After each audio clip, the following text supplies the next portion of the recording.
Sam Keeley, Johnny Harris, in a minute, and the editor of the film, Mr. Richard Graham. Johnny Harris.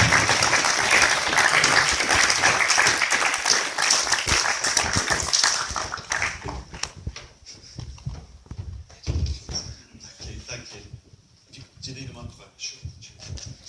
First of all, massive congratulations on making a film that's so visceral and so emotional as well. It's really, really engaging stuff. Could you just talk about first of all, just how you prepared for it? It feels like such an intense experience. It looks like such an intense experience. Was it? Yeah. Well, I mean, I kind of feel like we prepared in a way, but I'm sort of nothing could prepare you really for what we actually ended up what the experience was like in the end. And I'm sort of glad that it didn't. I mean, we were talking about this last week, and I sort of feel it's the kind of job where it was the most incredible experience, but I'm glad I didn't know it was going to be like that. Otherwise, I probably would have run for the hills. And if they told us that we had to reshoot it all again, I'd sort of feign some horrible illness. Is that because you kind of thrown in at the deep end, or? Yeah, well, I mean, it was as immersive as it looked, really. I mean, we did quite a bit of military training sort of beforehand with an ex-US Marine who I was expecting to be a bit of a caricature, bad lads army type dude, but he wasn't. He was like the nicest bloke and we wanted to make it as authentic as possible, and so and also as soon as we touched down in Jordan, we had a week's prep before the shoot began. We were trying to stay in our American accents, method.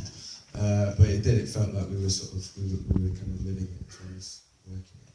And does that work as well as a kind of you talk about like keeping in your accent, but do you also sort of try to keep in your role so that you've got the same dynamic, the same kind of approach from who's in charge, where you are, how fresh you are? Does that work? Johnny, do you have to do that when you think, okay, my character's in charge of these two? It depends on your other actors, because you can think, well, I'm gonna do this and I'm gonna do that, but if the other actors aren't up for it, then you're gonna have a little rebellion on your hands. They're actors at the end of the day. But I had a train journey with Sam Keeley, and we was going up to Wales to learn to ride motorbikes, and we'd met that morning for pretty much the first time,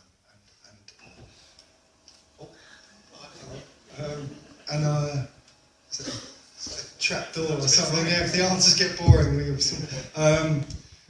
and on that train journey, and I looked at Sam, and it's quite a low budget film. It was shot on $1 million, which is peanuts in the film world.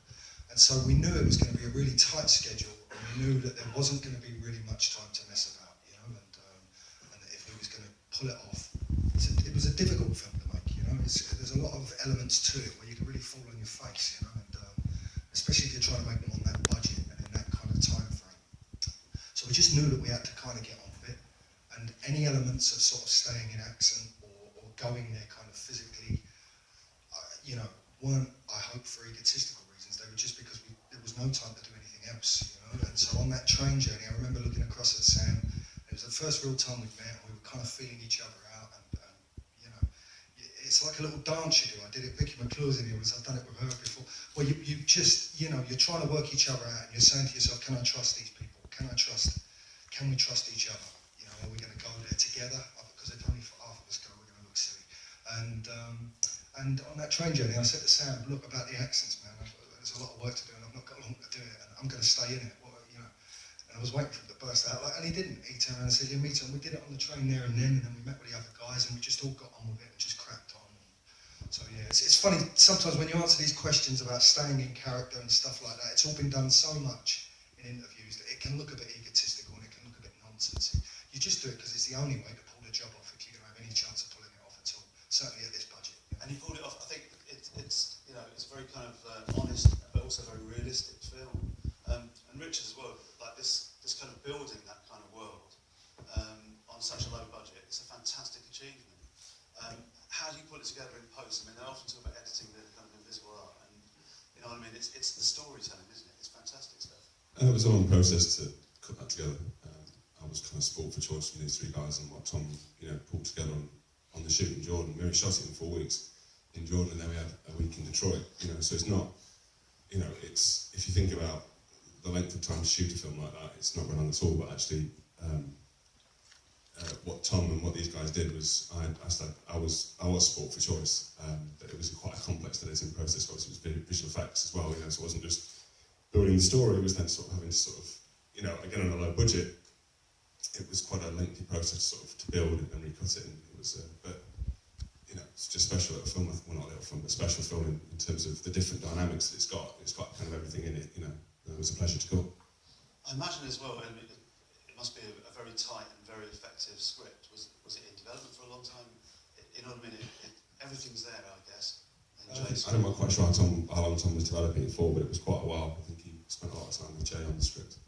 And then we did sort of change a lot in the edit. It was a bit back and forth. But did you have room as actors to kind of add to that, to build in some, improvisation? Yeah, we were lucky that time. We got out early to Jordan, and he gave us a bit of time to kind of feel out the skin of the characters and, kind of get our feet in the boots, if you like, and we did kind of rehearsals. We sat around a table and talked about characters and, just like how they kind of, where they sit in, the social hierarchy of it all and all that kind of stuff. And but it was kind of, a lot of it was kind of on the day, wasn't it? We pulled out some beautiful kind of raw emotional stuff there and then in the moment, that really and truly you can't really preconceive, just have to go with it. I think it was, sorry, I mean, like we were saying, nothing could really, there's only so much prep you can do for something like that, and it's only really when, for me anyway, when we got out there and were shooting the scenes themselves, that you could in any way sort of connect with the imagined reality of the situation. And so that's where I think the script really came alive. We had a lot of room for improvisation. I can't speak for the other two, but for me, that week in prep that we had in Jordan before we started the actual shoot was invaluable. We kind of, again, as Johnny was saying, on a budget like this, you don't have an awful lot of time. I think sometimes you can be approaching a shoot, you can be arriving on set still not really knowing who this character is that you're supposed to be playing. It's not a great situation to be in, so it was great to have that week beforehand. And for me, that was where I sort of discovered, worked out who Frankie was and his relationships with the other guys. So I felt like we had a lot of room to work. It's like, I'm just going to say that there's almost two films that you're preparing for as well, and the one that's the narrative, which is the scripted kind of, what happens at A, B, C, D, story-wise, then, you can, it's like I said, there's only really so much you can do with that, and explore that together. And with a schedule this tight, you have to, stick to that. But then there's kind of a sub-story as well. And that was what really intrigued me about this film. There's I'm going to say the S word, but there's a spiritual story as well, and what the monsters represent. So it's kind of that really that you're trying to connect on. You're trying to connect on what's going on the screen spiritually, what's going on underneath. If this film's a represent. And so I guess that was where all the bonding sort of came in, if you like, or just being around each other for that week. It's like if you perform Shakespeare or something. The text is only, you all have to learn your lines and you all know what scene comes after which scene. It's about working out what your representation is going to be about on a subconscious level. And I think that's what we got by being together for a week before. We came together and you try and work out what the other actors are trying to do with their characters, what the director wants as a whole. So that was we had good preparation for that, I think. I mean, were any of you sort of nervous about approaching a follow-up? I don't really want to do a sequel because it feels like it's just taking part in the same world. But do any of you have any kind of qualms initially thinking, seeing Gareth's original film, you're fans of it? To be honest, for me, I'm lucky. I'm smiling because they're all here. But I had that with This Is England, and that was terrifying. I can tell you that now because that was like my favourite film ever. And then to get the call from Shane saying, right, you're coming into that world, you're like flipping hell. Hold on, I'm going to ruin the film, And so I'd kind of gone through that before for me. So for me personally, it was a little scary because I love the original film. I saw that this one was very different in tone and stuff, so it was kind of separate. I just needed to work out exactly what the monsters meant for me in the original and how that then expanded into this, But for me, it was less scary probably because I'd gone through it once before. Sam? Yeah, I mean, you're always going to be held accountable for a sequel, aren't you? You know, or a so-called sequel. I think that because the first one had such a kind of almost a cult following, you know, it just, people loved it, you know, and I certainly felt the weight of that, you know, obviously can't speak for the other boys, but I think we knew going in that we were making a very different film, you know, and I think this was the only way to follow up a film like Monsters, you know, so none of the original characters, just the same world that Gareth created, you know, on his laptop essentially, you know, we wanted to keep the vein of that, a character-driven story in this world of creatures, you know, and it's not aliens, it's not Starship Troopers, you know what I mean? It's a human story about the deterioration of the human psyche in war, you know, and I think it's very important to keep that vein, you know, whereas the first one was a love story, we are a war story, first and foremost.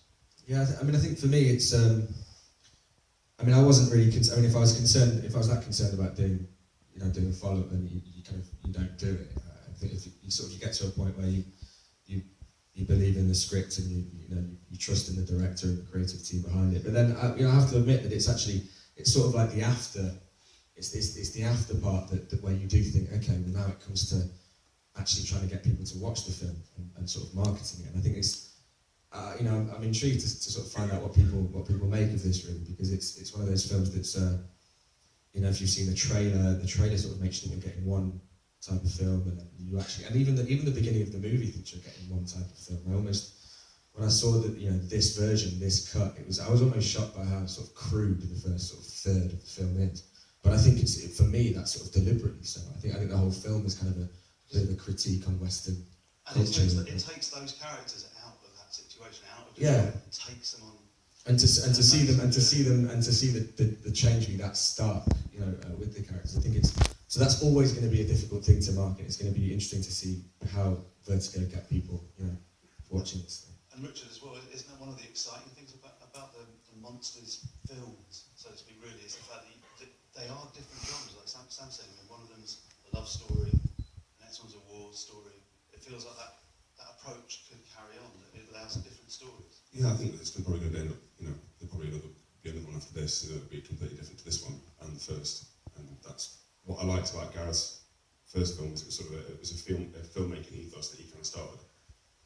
This sort of like getting the camera and going and shooting a film, and which I've grown up in my filmmaking career. That's kind of how I've grown up and do, from the ground level up. And I think we've taken it to another level in Monsters Dark Continent, and I'm sure it'll go on again, and it'll be different again in the next one. So it's just an exciting world that Gareth started, and I think that what Tom's done with this and these boys have done is brilliant. And I think that I'm excited to see where it goes next. But like Joe says, it is a hard film to kind of, you can't pinpoint it in a way. It's a war film, obviously, but it's got so much other sort of different elements in it that it's just sort of what will happen next. I don't know. I wanted to ask you about one of those elements. The audio in it is absolutely amazing. It's really, it's part of that immersiveness. It brings the audience into that world, and the music as well is terrific. It's Neil Gavin as well, isn't it? And what was it like working with Neil? I think Neil's music is amazing in this film, and I'm a massive fan of his work anyway. A massive attack. And obviously John Hopkins created such a specific score for the first one as well, that we wanted to sort of again take it and do something different with it. And I think Neil's score and the sound. The guys who designed the sound were again very. They were just totally committed, as everyone has been on the film, and they threw themselves into it. I'm just technically very happy with the film. It's a real achievement. And I guess as well, a lot of the fans will want to know what Gareth Edwards thinks of this film as well. What does he think of it? Well, I can only speak from what Tom told me. Put you on the spot. I put him on the spot. I know Gareth loved it actually, and he was very supportive, and he was very, very, very complimentary about it. And he was actually, I think, quite gobsmacked from what Tom said to me when he watched it. Except he didn't expect what he saw. So he's been very, very supportive, and him and Tom, I think him and Tom have sort of bonded together now. But no, he's been an amazing support of the process. Let's take some questions from the audience.